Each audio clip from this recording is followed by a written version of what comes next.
மாண்புமிகு எதிர்கட்சி தலைவர் பேரவைத் தலைவர் நீங்க உட்காருங்க. நேற்று நான் பேசும்போது சில அமைச்சர்கள் குறுக்கிட்டு பேசினாங்க, அதற்கு நீங்க அனுமதி கொடுத்தீங்க.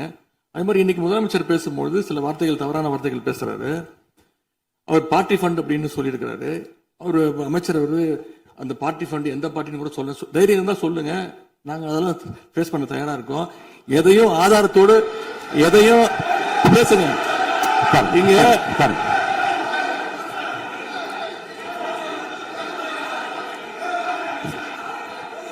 அது மாதிரி பேரவைத் தலைவர் அவர்களே, நேற்று நான் பேசி முடிஞ்சோடனே நீங்க அவை முடிஞ்சிருச்சுன்னு சொல்லிட்டீங்க. நாங்கெல்லாம் வீட்டுக்கு போயிட்டோம். வீட்டுக்கு போய் டிவி போட்டு பார்த்தா அங்க இன்னொரு அமைச்சர் இன்னும் பதில் சொல்லிட்டே இருந்திருக்கிறாரு. அதற்கெல்லாம் நாங்க இப்ப என்ன பதில் இது, என்ன மரபு இது? நீங்க இப்ப பேசிக்கிட்டே இருப்பீங்களா? நாங்க அதை பார்த்துக்கிட்டே இருக்கணுமா?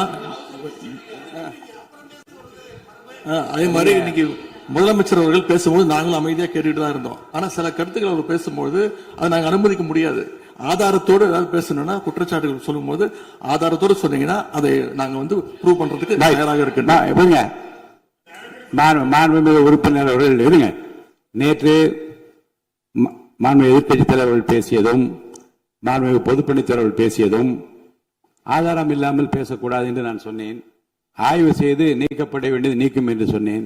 இப்போது மாண்புமிகு முதல்வர் அவர்கள் பேசி முடிக்கட்டும். நீங்கள் கூறிய கருத்துப்படி அதில் ஆதாரங்கள் இல்லாத குறிப்பாக இருந்தால் அதை நீக்குவதற்குரிய உரிமை எனக்கு இருக்கிறது. ஆய்வு செய்து நான் நடவடிக்கை எடுப்பேன். இப்போது மாண்புமிகு முதலமைச்சர் அவர்கள் பேசலாம். இந்த டாஸ்மாக் மாதிரியே பல டிபார்ட்மெண்ட்லயும், மறுபடியும் சொல்றேன், கட்சி நிதின்ற பேர்ல அடிச்ச கொள்ளைய ஒன்னா கவர்மெண்டோட கஜானாக்குள்ளேயே கொண்டு சேர்த்துக்கிட்டே இருக்கிறாங்க.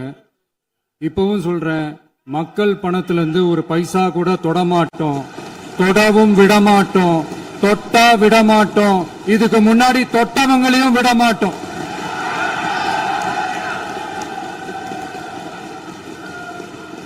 ஒவ்வொரு ஊழலா வெளியில வரும் போலயே, ஒவ்வொரு வேஷமா கலைஞ்சிரும் போலயே இங்க இருக்கிற நிறைய பேரு நடுங்கி போய் இதுல நம்ம மேல அவதூறு வேற. இப்ப புதுசா ஒரு வெப்பன் ஒண்ணு கொண்டு வந்திருக்காங்க. அது என்ன தெரியுமா? அவங்க தயவால தான் நம்ம ஆட்சி நடக்குதான். மக்கள் தயவால இந்த ஆட்சி நடந்துகிட்டு இருக்கு. மனசாட்சி உள்ள சக்திகளோட ஆதரவால இந்த ஆட்சி நடந்துகிட்டு இருக்கு. நாங்க தான் அனுப்பி வச்சோம் அப்படின்றாங்களே. அனுப்பி வச்சவங்களுக்கு மினிஸ்ட்ரியில இடம் கொடுத்தா ஏன் கதறீங்க? ஏன் இவ்வளவு கோவம்? ஏன் இவ்வளவு கதறல்ஸ்?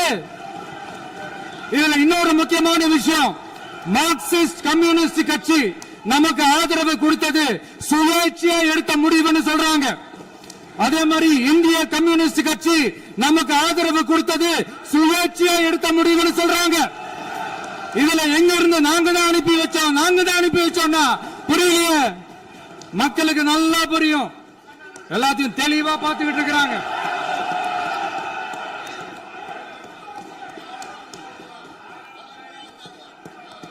முதலமைச்சர் கண்டினியூ பண்ணலாம். மாண்புமிகு முதலமைச்சர்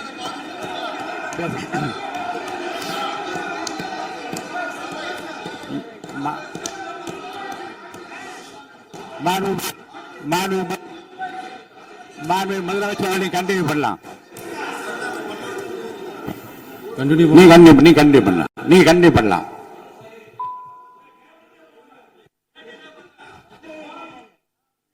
இந்த சமூக நீதி அரசுன்னு சொல்றவங்களை பார்த்து கேட்கிறேன், நம்ம பட்டியலின சகோதரர்களுக்கு எத்தனை அமைச்சர் பதவி கொடுத்தீங்கன்னு கொஞ்சம் சொல்ல முடியுமா? ஆனா நம்மளுடைய அரசுல 8 அமைச்சர் பதவிகள் யாருக்கு? நம்ம பட்டியலின சகோதரர்களுக்கு. எல்லாம் நம்ம அண்ணன், நம்ம தம்பி, நம்ம தங்கச்சிங்க. அண்ணல் அம்பேத்கர் அவர்களுடைய கிட்டத்தட்ட 100 ஆண்டு கால கனவு இப்ப நிறைவேறி இருக்கு. நான் ஏன் கொஞ்சம் சவுண்டா பேசுறேன் அப்படின்னா, அவங்களுக்கு கேட்கணுன்றதுக்காக, தப்பா எடுத்துக்காது. அதே மாதிரி பெண்களோட பாதுகாவலர் நாங்க தான் அப்படின்னு சொல்லிக்கிறவங்கள கேட்கிறேன், எத்தனை பெண்களுக்கு அமைச்சர் பதவியில இடம் கொடுத்தீங்க கொஞ்சம் சொல்ல முடியுமா? எங்க அரசுல 4 சகோதரிகளுக்கு அமைச்சர் பதவி கொடுத்திருக்கிறோம்.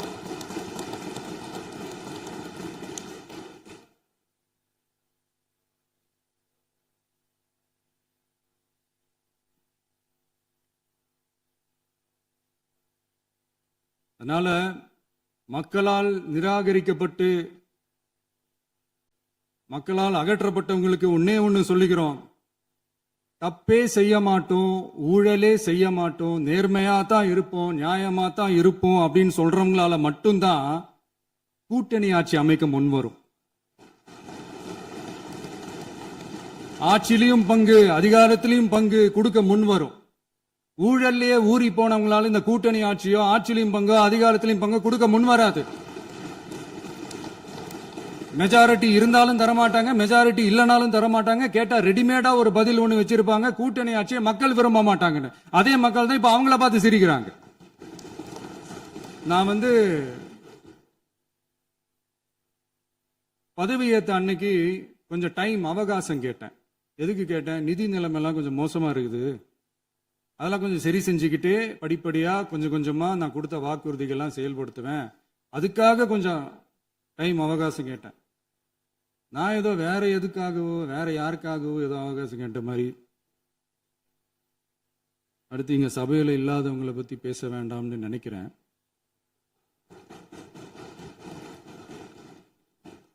இங்க நம்மளை பத்தி அவதூறு பரப்புறதோட மட்டும் இல்லாம இப்ப நம்ம மக்கள் மேலேயும் அவதூறு பரப்ப ஆரம்பிச்சிட்டாங்க. மக்கள் நமக்கு ஓட்டு போட்டது தப்பான், குடும்பம் குடும்பமா நமக்கு ஆதரிச்சது தப்பான். இது இப்ப இல்ல, நான் சொல்றது எம்ஜிஆர் அவர்கள் காலத்திலிருந்தே. அப்பவே அவர் ஜெயிச்சப்போ அதே மக்களை தப்பு தப்பா பேசுறது.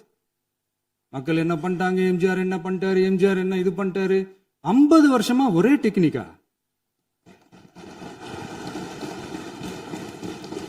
டெக்னாலஜி எல்லாம் மாறி வேற எங்கேயோ போயிட்டு இருக்கு பஸ். இதுல கொஞ்சம் டெக்னிக்காச்சும் கொஞ்சம் மாத்தினா கொஞ்சம் நல்லா இருக்கும். அதனால மக்களுக்கு யூஸ்ஃபுல்லா இருக்கிற மாதிரி இந்த ஆக்கப்பூர்வமான கருத்துக்களோ ஆக்கப்பூர்வமான யோசனைகளோ இருந்தா சொல்லுங்க, அதை நாங்க டெஃபரெண்டா எடுத்துக்கிறோம். ஆனா அதை விட்டுட்டு இந்த நக்கலு நையாண்டி சம்பந்தம் இல்லாத பேச்சு இதெல்லாம் பேசிட்டு அப்புறம் முதல்வர் பதில் சொல்லல, முதல்வருக்கு பதில் சொல்ல தெரியல அப்படின்னா அப்புறம் என்ன சோஃபா மாடல் ஆட்சியா? அது என்னன்னு புரியறதுக்கே எனக்கு ரொம்ப நாள் ஆச்சு. இந்த sofa set, table chair, teapoy, furniture பிசினஸ்லாம் வேற எங்க வெளியில போய் பண்ண சொல்லுங்க. அப்படி அந்த பிசினஸ் தான் பண்ணணும்னா நிறைய பிசினஸ் பண்ற மாதிரி வெளியில போய் பண்ண சொல்லுங்க, இங்க சட்டசபைக்குள்ள வேணாம். அதனால ஆக்கப்பூர்வமான கருத்துக்கள் இருந்தா சொல்லுங்க, டெஃபினட்டா அது சரியா இருந்தா நாங்க ஏத்துக்கிறோம். எனக்கு ஒரு குட்டி கதை ஒண்ணு ஞாபகம் வருது, சொல்லாமா? ஒரு ஊர்ல ஒரு பெரியவர் வெயில் ரொம்ப ஜாஸ்தியா இருக்குன்னு சொல்லிட்டு கண்ணுக்கு மேல கை வச்சுக்கிட்டு இப்படி சுத்தி முத்தி தேடிக்கிட்டு இருந்தாராம்.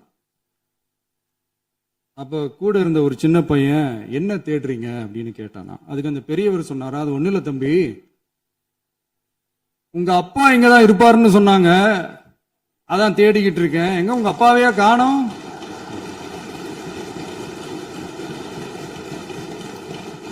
இல்ல அந்த எங்களுக்கும் நக்கலா நையாண்டியா சம்பந்தம் இல்லாத குட்டி கதை இதெல்லாம் எங்களுக்கும் பேச தெரியும். அந்த கதையில பெரியவர் அப்படி சொன்னாராம், தப்பா எடுத்துக்காதீங்க. அந்த கதையில பெரியவர் அப்படி கேட்டாராம். அதனால யாரும் இங்க டென்ஷன் ஆக வேணாம். அதனால இன்னொரு இந்த என்னுடைய உரையை முடிக்கிறதுக்கு முன்னாடி போயிட்டாங்க, பேசலாமா? உங்க கருத்துக்களை நீங்க முழுமையாக மன நிறைவோடு பேசலாம். டிவியில் பார்ப்போம். சரி, அதான் 5 நிமிஷம் பேசுனதுக்கே கொளத்தூரி இந்த ஆட்டம் அடிச்சு பேசுனா அப்புறம் என்ன பண்றது? கடைசியா நான் இந்த உரையை முடிக்கிறதுக்கு முன்னாடி ஒரு முக்கியமான ஒரு விஷயம் பத்தி சொல்லணும். ஆளுநர் உரை அன்னைக்கு இந்த தமிழ் தாய் வாழ்த்துக்கு அப்புறம் தேசிய கீதம் பாடினது தப்பு, தேசிய கீதம் 2 முறை பாடினது தப்பு, அப்படி ஒரு நிகழ்வு இதுக்கு முன்னாடி இந்த சட்டசபையில நடந்ததே கிடையாது. அந்த மரபே மாத்திட்டீங்க. இப்படி ஒரு ஒரு பெரிய ஒரு போர் மாதிரி எதிர்கட்சியை சார்ந்தவங்கலாம் சொன்னாங்க இல்லையா? அந்த மாநில உரிமை போராளிகளை, அந்த மரபு காக்கிற உரிமை போராளிகளை ஒரே ஒரு கேள்விதான் கேட்கணும். 2021 ஆகஸ்ட் 2 ஞாபகம் இருக்கா? Centenary celebration of Tamil Nadu legislature. அந்த ஃபங்க்ஷன்ல நம்ம முன்னாள் முதலமைச்சர் கருணாநிதி அவர்களோட கலைஞர் அவர்களுடைய கலைஞர் அவர்களுடைய புகைப்படத்தை மாண்புமிகு குடியரசுத் தலைவர் திறந்து வைக்கிற ஒரு ஃபங்க்ஷன். அந்த ஃபங்க்ஷன்ல national anthem followed by Tamil Thai Vazhthu அப்படின்னு அறிவிச்சது ஞாபகம் இருக்கா?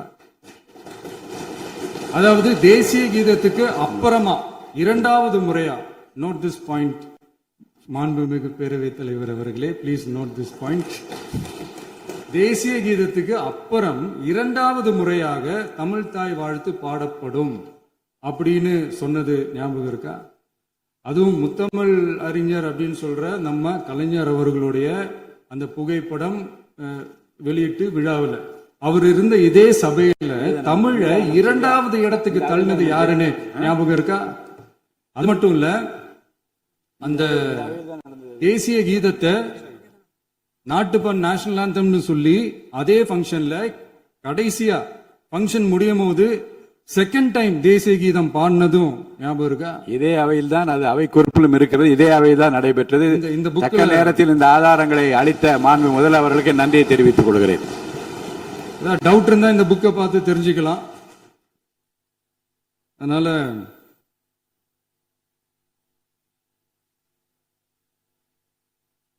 இதெல்லாம் கேட்டா என்ன சொல்லுவாங்கன்னா, அது ஜனாதிபதி கலந்துகிட்ட ஃபங்க்ஷன், அதெல்லாம் அப்படிதான், அதெல்லாம் கண்டுக்க கூடாது அப்படின்னு சொல்லுவாங்க.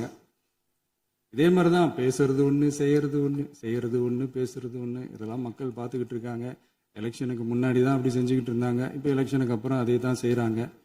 இந்த விஜயையும் சாமானியர்களின் உண்மையான சமூக நீதி அரசையும் அவமானப்படுத்துறதுக்கு தான் அவங்களோட அந்த பொலிட்டிக்கல் சீனியாரிட்டி அது பயன்படுத்துது போல. சரி, செய்யட்டும் செய்யட்டும், நல்லா செய்யட்டும். இப்போ ஆனாலும் நம்மளுடைய மாநில உரிமை, மொழி உரிமை, உத்தம உத்தரர் போல வேஷம் போடுற எதிர்கட்சிக்கு ஒன்றை மட்டும் ஆணித்தரமாக சொல்றோம். உங்களை மாதிரி தமிழ்னு சொல்லிக்கிட்டு, மொழி, பண்பாடு, கலாச்சாரம்னு சொல்லிக்கிட்டு ரெட்டை வேஷம் போடுறவங்க நாங்க கிடையாது. உலகெங்கும் வாழும் என் தமிழ் சொந்தங்களுக்கு நம்முடைய உத்தரவாதம் தமிழ் தான் எங்க உயிர் நாடி அப்படின்றத மறக்க மாட்டோம். இப்பவும் சொல்றோம், மாநில உரிமையில எப்பவும் உறுதியா இருப்போம். அதே சமயத்துல அரசியல் வேற, ஒன்றிய மாநில அரசுகளுக்கு இடையே இருக்கிற நிர்வாக அணுகுமுறை வேற. இதுல நாங்க ரொம்ப தெளிவா இருக்கிறோம். அதனால எங்களுக்கு பாடம் எடுக்கிறதா நினைச்சுக்கிட்டு உங்க வேஷத்தை நீங்களே கொஞ்சம் கொஞ்சமா கலைச்சிக்கிட்டே வர்றீங்க, மறந்துடாதீங்க. அப்புறம் நேத்து எதிர்கட்சி தலைவர், மாண்புமிகு எதிர்கட்சி தலைவர் பேசும்போது நிறைய பேசினாங்க. அதுல ஒண்ணு மட்டும் அரசு சொல்றதா நினைச்சுக்கிட்டு நம்மளை இன்டைரக்டா ஈவில் அப்படின்ற அந்த வார்த்தையை யூஸ் பண்ணாங்க. எனக்கு ஒன்னே ஒண்ணுதான் சொல்லணும்னு தோணுது. ஈவில்ஸ்னு டெவில்ஸ் பேசக்கூடாது.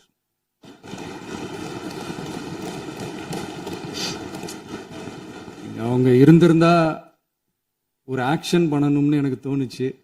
எல்லாரும் போயிட்டாங்க. இல்ல, பர்மிஷன் பண்ணலாமா? இப்பவும் பண்ணலாம், ஒண்ணும் தப்பு இல்ல.